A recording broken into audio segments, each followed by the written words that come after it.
લક્ષ્ય ન્યૂઝ, એક નજર, એક લક્ષ્ય. નમસ્કાર દર્શક મિત્રો, લક્ષ્ય ન્યૂઝ ચેનલમાં હું મેઘા અગ્રવાલ આપનું હાર્દિક સ્વાગત કરું છું. આપ જોઈ રહ્યા છો લક્ષ્ય ન્યૂઝ. સમય થયો છે સમાચાર પર નજર કરવાનો. દિલ્હી મુંબઈ કોરિડોરના નિર્માણ બાદ લીંબડીના 14 ગામો માટે ચોમાસું બન્યું આફતરૂપ. દર વર્ષે જળબંબાકારની સ્થિતિથી ગ્રામજનો ત્રાહીમાં. દિલ્હી મુંબઈ નેશનલ કોરિડોરના નિર્માણ બાદ દાહોદ જિલ્લાના ગોવિંદગુરુ લીંબડી તાલુકાના 14 ગામોના રહેવાસીઓ માટે ચોમાસાની સિઝન દર વર્ષે મુશ્કેલીઓ લઈને આવે છે. હાઈવે પ્રોજેક્ટના આયોજનમાં કુદરતી પાણીના નિકાલની યોગ્ય વ્યવસ્થા ન કરવામાં આવતા છેલ્લા 4 વર્ષથી આ ગામોના ખેતરો અને રહેણાંક વિસ્તારો દર ચોમાસે પાણીમાં ડૂબી જાય છે. ચોમાસાના પ્રથમ વરસાદ સાથે જ મીરાખેડી સહિતના આસપાસના ગામોમાં પાણી ભરાઈ જવાની સમસ્યા સર્જાઈ હતી. ખેતરો બેટમાં ફેરવાઈ ગયા હતા અને રહેણાંક વિસ્તારોમાં પાણી ઘૂસી જતા ગ્રામજનોનું જનજીવન ઠપ થઈ ગયું હતું. પાણીના ભરાવાને કારણે ગામના મુખ્ય રસ્તાઓ પણ અવરોધિત થયા. વિદ્યાર્થીઓ અને ગ્રામજનો માટે અવરજવર કરવી પણ જોખમી અને મુશ્કેલ બની ગઈ છે. સ્થાનિક ગ્રામજનોનો આક્ષેપ છે કે છેલ્લા 4 વર્ષથી તેઓ આ સમસ્યાના કાયમી ઉકેલ માટે નેશનલ હાઈવે ઓથોરિટી, સંબંધિત તંત્ર અને હાઈવેના કોન્ટ્રાક્ટરોને અનેકવાર લેખિત અને મૌખિક રજૂઆતો કરી ચૂક્યા છે, પરંતુ દર વખતે તંત્ર દ્વારા માત્ર આશ્વાસનો આપવામાં આવે છે. તાજેતરમાં પણ પાણીનો નિકાલ કરવા માટે હિટાચી મશીન દ્વારા માત્ર કામચલાઉ કામગીરી કરવામાં આવી, જે કોઈ કાયમી સમાધાન નથી. સ્થાનિક આગેવાન મુકેશ ડાંગી તેમજ અન્ય ગ્રામજનો દીપસિંહભાઈ દેવધા અને રમીલાબેને આક્રોશ વ્યક્ત કરતા જણાવ્યું હતું કે અમે દેશના વિકાસ માટે જમીન આપી છે, પરંતુ તેના બદલામાં અમને દર વર્ષે વિનાશનો સામનો કરવો પડે છે. આજે પહેલી વાર વરસાદ પડ્યો અને પાણી ભરાયું નથી. 4 વર્ષથી એ જ હાલત થાય. પાણી પહેલો વરસાદ પડે અને પાણી ઘેરાય અને ઘેરોની અંદર ભરાઈ જાય. પછી જે તે વખત રજૂઆત કરીએ અને જાણ કરીએ, પછી આ લોકો કોરિડોરવાળા હિટાચી લઈને આવે અને ખોદીને બહાર પાણી કાઢે અને ખેતર ઘેરમાંથી પાણી નીકળે. આવી ને આવી હાલત 4 વર્ષથી ખેડૂતોની છે. ઘરોનું અનાજ બધું પલળી જાય છે. ઢોરો એક કમર પાણીએ જતા રહે. ગઈ સાલ અમારે ગાય બી ઘરમાં મરી ગઈ. આવા મોટા નુકસાનો થાય છતાં બી કોઈ તંત્ર એમની સામે કંઈ જ કાર્યવાહી કરવા તૈયાર નથી. અને હાલમાં જે આજે આ રસ્તાને કારણે આ રસ્તો અમારો હમણાં જ હાલમાં આ જેસીબીથી ખાલી કર્યો અને પાણીનો નિકાસ કર્યો. એ નિકાસ થયો, હવે અમારા બાળકોને ભણવા જવા માટે રસ્તો બંધ થઈ ગયો. હવે એ કઈથી લાવીશું?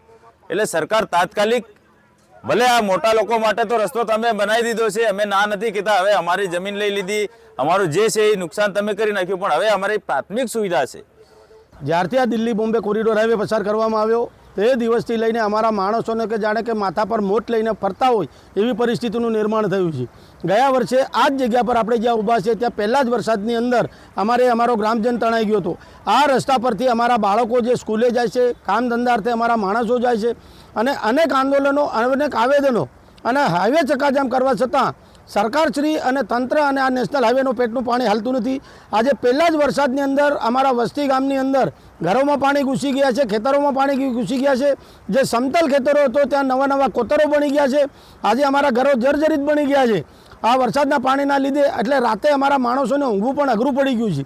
આજે મેં જ્યારથી આ બન્યું ત્યારે તમામ જે જવાબદાર અધિકારીઓ છે એમને મેં વિડીયો ફૂટેજ મોકલી. પ્રાંત અધિકારીશ્રીને ફોન કર્યો, તેમણે પણ રિસીવ નથી કર્યો. જે આ નેશનલ હાઈવેના પીડી છે વિરેન્દ્ર જયસ્વાલ, એમને ફોન કર્યો. 4 ફોન કરવા છતાં તેમણે પણ મારો ફોન રિસીવ ના કર્યો. એટલે જ કંપનીના મેનેજર છે આકાશ ચોબે, એમને પણ મેં ફોન કર્યો અને એ લોકો હાથ અદ્ધર કરીને કહે છે કે આ અમારી જવાબદારીમાં નથી આવતું. એકબીજા પર આ લોકો પોતાનો જે જવાબદારી છે એનાથી વિમુખ થઈ રહ્યા છે. માટે આપના માધ્યમથી હું સરકારશ્રીને વિનંતી કરું છું કે આજે જો પહેલાં જ વરસાદની અંદર અમારા ગામ લોકોની આ રીતની પરિસ્થિતિ હશે તો 4 મહિના ચોમાસું અમારે કાઢવું કઈ રીતે? અને જે અમારો આજે છેલ્લા 4 વર્ષથી આ પાણી ભરાઈ જવાના કારણે અમારા ખેતરોમાં ખેતીની ઉપજ થતી નથી. અમારા બાળકોનું ભરણ પોષણ કરવું અઘરું પડી રહ્યું છે. અમારી મૂળભૂત સુવિધાઓ છીનવાઈ ગઈ, તે આજ સુધી કરી આપવામાં આવી નથી. માટે અમે આપના માધ્યમથી સરકારને વિનંતી કરીએ છીએ કે અમે આવતીકાલે પ્રાંત અધિકારીશ્રીને મળવાના છીએ અને તાત્કાલિક ધોરણે જો આ યોગ્ય પગલાં લેવામાં નહીં આવશે તો અમે હાઈવેનું ચક્કાજામ કરીને જ્યાં સુધી હવે અમારી જે મૂળભૂત સુવિધાઓ છે, પાણીના નિકાલની વ્યવસ્થા છે, એ મુહૈયા કરાવવામાં નહીં આવશે ત્યાં સુધી હવે અમે આ રોડનું કામ ચાલુ થવા દઈશું નહીં. કઈ મારે જતું નથી. અહીં આખી નદી ધોવાઈ ગઈ છે, અહીં ધોવાઈ ગઈ છે, કઈ પણ મારે કઈ રહેતું નથી. એના રોડ બાબતે મારા મકાનમાં તો પાણી ભરાઈ જાય છે. પછી વખતે ખાવા પીવાનું પણ નથી. અમારે કઈ અનાજ સરકાર કઈ માનતો નથી કે એવું જાણતો નથી કે કઈ લેવો કરજે એવું કંઈ વ્યવસ્થા કરજે હું. પછી એવું બોલે છે કે આ અધિકારી કે ના પાણી રોડ બાબતે કંઈ નુકસાની નથી થતી એવું બોલે છે. અને આખા ખેતરમાં મારે કોઈ મારા બાળ બચ્ચાને કંઈ ખવડાવે એવું તો નથી બસતું. ગ્રામજનોએ સરકાર પાસે માંગ કરી છે કે વરસાદી પાણીના નિકાલ માટે તાત્કાલિક અસરથી યોગ્ય અને મોટી ડ્રેનેજ વ્યવસ્થા કરવામાં આવે. કોરિડોરના કારણે બ્લોક થયેલા કુદરતી વહેણને ખુલ્લું કરવામાં આવે.